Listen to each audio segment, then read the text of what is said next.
Yield 5 minutes to the gentleman from North Carolina, Mr. Shuler. The gentleman from North Carolina is recognized for 5 minutes. I thank the gentleman for yielding. Mr. Speaker, I rise tonight in support of this resolution because for 4 years this administration has driven us down the wrong road in Iraq.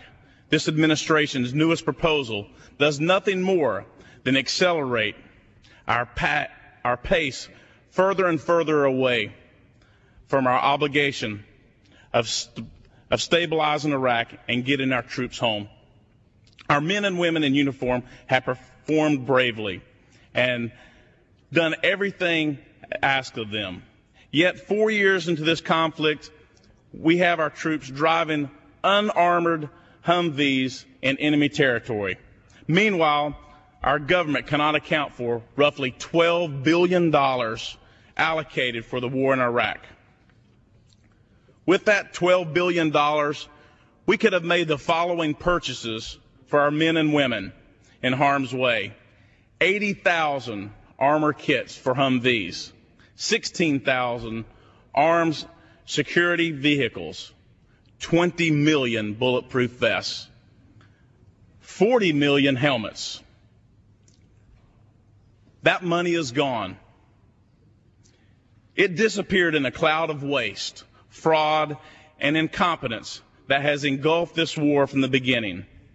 In the words of a 3-star general, Greg DeBald, members of Congress from both parties defaulted in fulfilling the constitutional responsibility for oversight.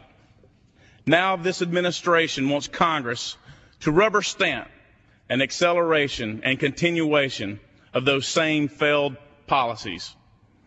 Well, that time is over.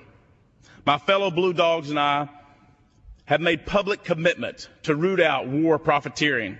We demand oversight. We demand accountability. We demand transparency. The Blue Dogs and I will do everything in our power to make sure when we say we are funding our troops, the money actually gets to our troops. Mr. Speaker, our military defeated a terrible dictator. This is what they were asked to do. But for 4 years, now we have asked those same troops to rebuild a nation. And we have asked them to do this without a plan. Now this administration has asked us to send over 20,000 more military troops to continue trying to rebuild Iraq, still with no plan. Mr. Speaker, that is wrong. I believe it is our patriotic responsibility of every member of Congress to ask those tough questions. I promised the people of Western North Carolina that I would ask those questions. I have been to the White House, I have been to the Pentagon, and I have been to the hearings, and I'm not satisfied with the answers I am getting. Mr. Speaker, this resolution we are debating is not a binding resolution, but the grief felt by families who have lost loved ones is binding. The physical and mental struggles of our returning troops are binding.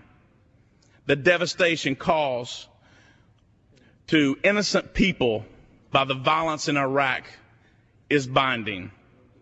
It is a moral outrage to continue sending troops into harm's way without a plan for success.